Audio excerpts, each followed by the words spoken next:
Hi, and welcome to a 6-video series about the teachings of Pure Love by Beth Baroni. We're going to take some big ideas out of these teachings and talk about them over the next 6 videos in a discussion-style format as people who've been thinking about these things for the last 10 or so years describe how they have applied them very practically and personally to their own lives. Our hope is that these discussions would inform and inspire your own conversations with God, as well as conversations with friends. And so we're going to get started with Jessie Proulx talking about image and likeness. If you'd like to go back and reference this topic in the Pure Love videos, you can look at lessons 1 and 2. Well, this is video 1 of our Pure Love conversations. Thank you, Jessie, for doing this. Today we are just discussing image and likeness. It's one of the main themes from Bethy's teachings in Pure Love. So why don't you just start off by talking, for you personally, image and likeness. What does that mean to you? I actually care a lot about this particular topic because I feel like it's one of the things that has been the hardest for me to embody in my life. Because I feel like image and likeness really goes to our identity, you know, how God designed us to be. So our image and likeness meaning that we look like God and that we also function like God. So we look like God in the sense of like a body, soul, and spirit.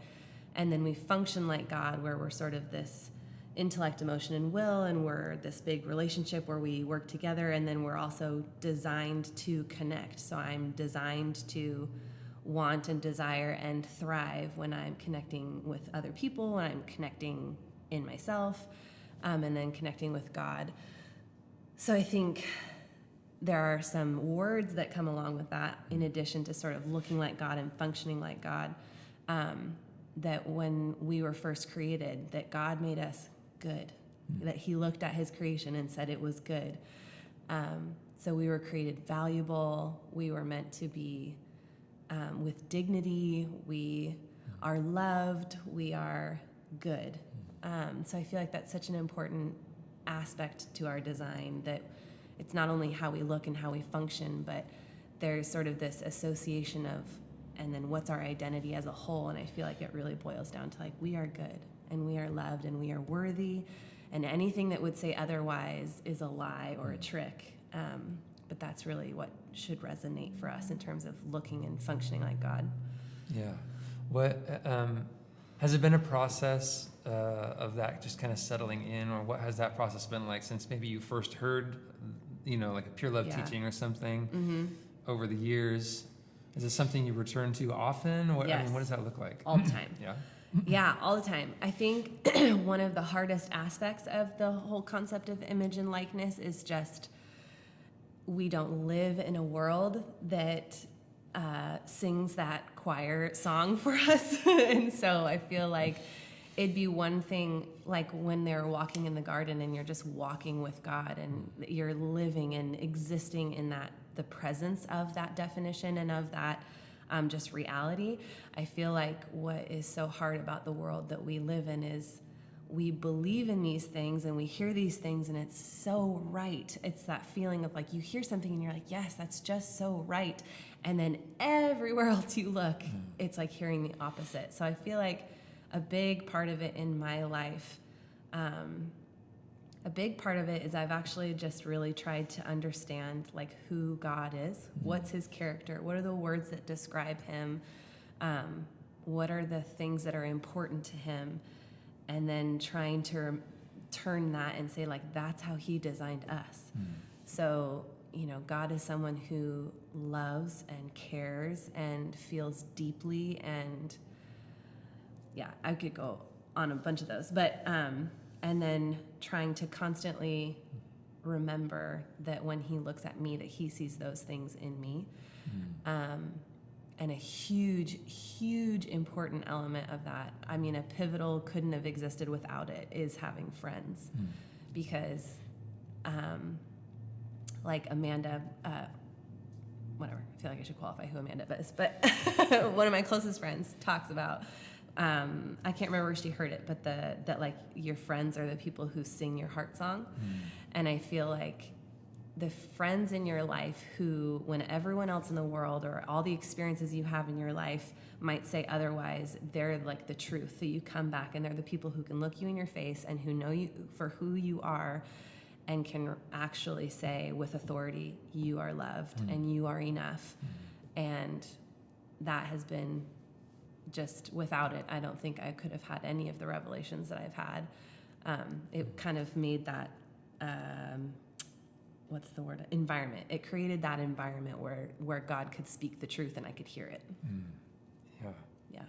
I was just making me think about in Genesis where it's talking about being made in God's image and likeness, and it says, that he made them.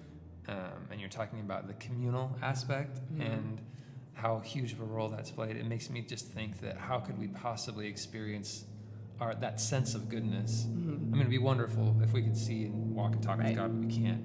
And it sounds like you're saying, like, that's why we have each other. Yeah, absolutely. I feel like when you can find those genuine friends, like they put a face to God for you, know? And I would love to say that I could just like walk in perfect hearing of God and communion with God, but that's just not my reality. But I do feel like in those moments when I'm not able to connect and receive those things from him, then I feel like my friends are the people who can connect to God on my behalf and through their own connection, like look at me with authenticity and speak words of truth and good. They can speak good into me in a way that I can't hear all the time on my own. Yeah, that's great. Yeah. So we have been talking kind of about what everybody experiences. We're all made in that. What about the uniqueness of people? Like image and likeness, how does that play out in different people? Yeah. I especially love this subtopic of this topic because I feel like there are so many ways where we're similar, and God made people. And when you look at people as a whole, there are so many commonalities between us. But I also love that there's such an amazing spectrum of what makes people unique to who they are. And that's God's creation as much as anything, that we don't all look the same, talk the same, that we grow up differently, that we have different skills and talents and passions and all the things. And so I feel like one of the amazing parts of growing in our identity with God is actually discovering who he personally made us to be, like me as a human. I'm not just a body, soul, and spirit, but I'm also a personality, and I've got, things that I can learn, so skills I've developed or abilities I have or whatever. I'm in dreams. I feel like dreams is one of the greatest ones. Like, I think he instills different dreams into different people. So I think one of the really amazing parts of my journey in trying to really wrestle and grasp this whole concept of identity and being settled in who I am because God made me, period, instead of the world saying you have to earn that, is that I think I developed baby steps along the way of trying to walk into who God made me personally to be.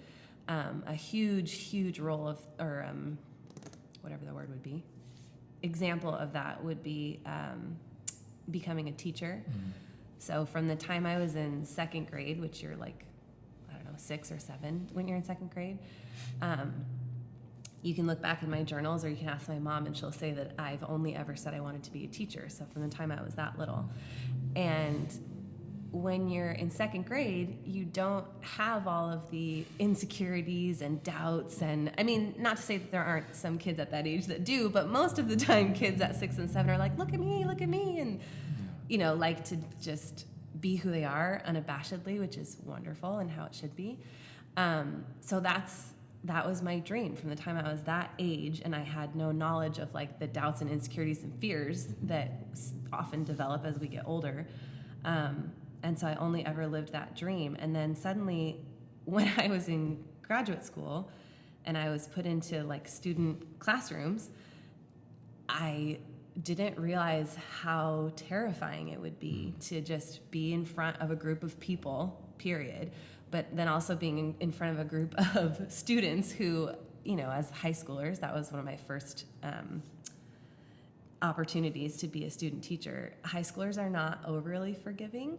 They're not the most forgiving audience usually. That's not always the case.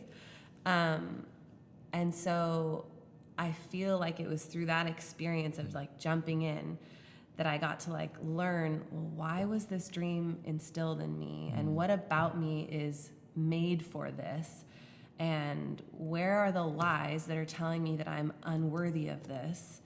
And trying to like walk that out. And I feel like one of the things that God really put in me personally, uniquely, is that I just genuinely like love empowering people. So even if it's in the smallest way of if I can teach you a new skill in math, or if it's just being an adult in a student's life that can treat them with dignity or whatever.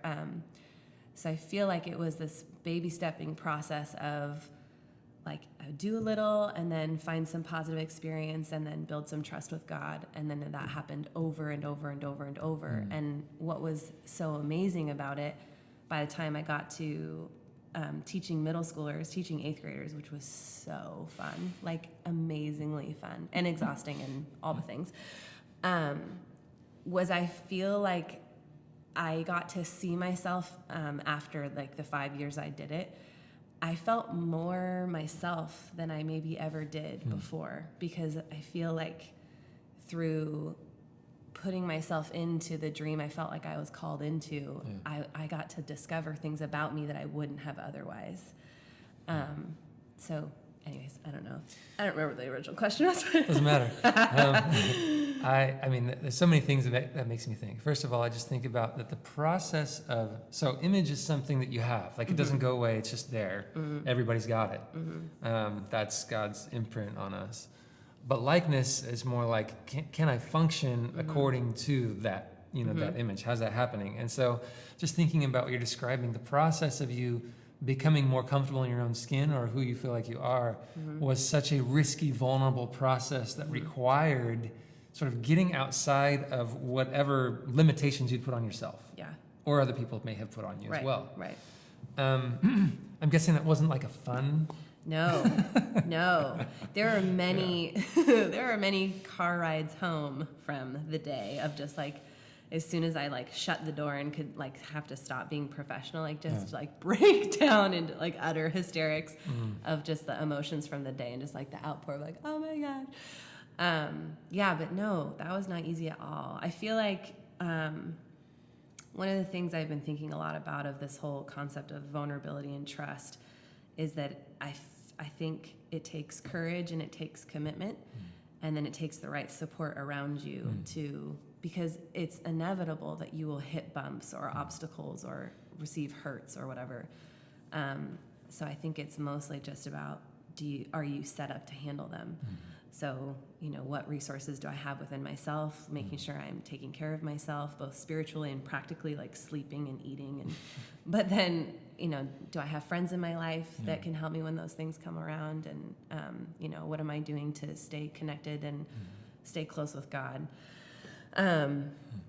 So yeah, I think it was definitely not an easy road, but with the commitment to what I thought God had for me on the other side of all of those risks, I had the faith of what I thought it could be, and so then it was just about having the courage and commitment to just step into that little by little. That was actually going to be my last question, which was in the discomfort of it all and in the difficulty,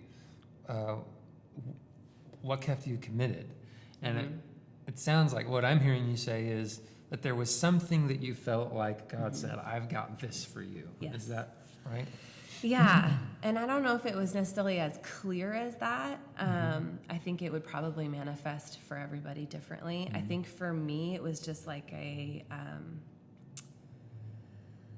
it was just, I don't know how the word. I guess it would be a conviction would maybe be the right word, or. What if you could you say there was the dream or the passion that you maybe just recognized, like, this is good, it must be from God? Like, was it kind of like that? It was kind of like that. I think this is good thing resonates, that it was like, I just had this feeling. I tend to function in feelings. So it was not like not like a picture or a word or anything, but it was just this like gut feeling of like, this is good and it's going to be even better. So that was what I had on the other side. I feel like was that faith in that. And so then it was just, how can I take the baby steps that walk me along there? And I actually went through graduate school and graduated, and it took me 2 years to get the courage to apply for a job. 2 years of having another job. I worked at the vet clinic for 2 years. But I stayed committed to, and I learned some really important lessons in those 2 years that I think without those, it would have been a much harder road when I got into teaching. But it was just staying committed to that vision of what it could be, that I felt like God said, like, this is good and it's going to be even better. So, yeah. So wrap up thoughts then. If someone were saying, I haven't really connected with the sense of goodness or like the image and likeness thing, it hasn't resonated with me, or I don't feel like I'm made in God's image. Based on your experience, like, how would you encourage somebody who is there? Like, what would you say? I mean, obviously everybody's different, right? But based on your experience, what is starting down that path? I mean, what's a good starting place? I think there could be a lot of good starting places. I think ultimately for me, the magic formula was that environment. Because if you're just sort of operating as your own person kind of out in this world, the world has so many really strong things to say about who you are or about what you want or this, that, and the other. For me, I feel like creating that environment of having friends was critical for me, having at least one person. Like, it started with just being my mom. For years, it was my mom. And then I married Mike, and so then it was Mike for a long time. And then I started developing friends. And I think without that, without people, it would have been impossible for me. And then really learning how to ask myself what would set myself up for receiving revelation, or what would set myself up for being the best version of myself, or fill in the blank, but doing things on a daily basis that put myself in the best opportunity for those things was major. And those are things that can be, like I said, like really practical things, like making sure you're sleeping and that kind of stuff. It can be spiritual things, like whether it's listening to worship music or any other thing that is spiritual for you. That was a really important part of my process, because that partnered with my friends, I feel like was the new healthy information that I needed, that I wasn't getting from anywhere else. Yeah. And without that new healthy information, without hearing it over and over and over, it would have been really easy to look at the failures or to look at the fear and the risk and just say, no, it's too hard, it's too much, it's too painful, it's too whatever. Yeah. So yeah, those for me were like two major things. That's awesome. Yeah. Thank you. Thanks. All right. So here are a couple things we can take away from this conversation with Jessie. First, she talked about how easy it is to get off track when failure and other things come up, and the important role that friends have played in her life in helping establish her healthy sense of identity, of image and likeness to God. So, question for discussion would be, what would it look like for you to have a contingency plan in place? What are those things that tend to knock you off track? And who are the people or the kinds of conversations that will help reestablish that healthy identity? Second is a little more personal and a little more vulnerable. And this would take some time to sit down alone and bring a pen and paper and ask the simple question to God, God, what do you enjoy about me? It takes a little bit of courage, certainly vulnerability, but then write down what you hear, and the next step would be to share that with a friend. I'd encourage you to do that this week, and we'll see you next week.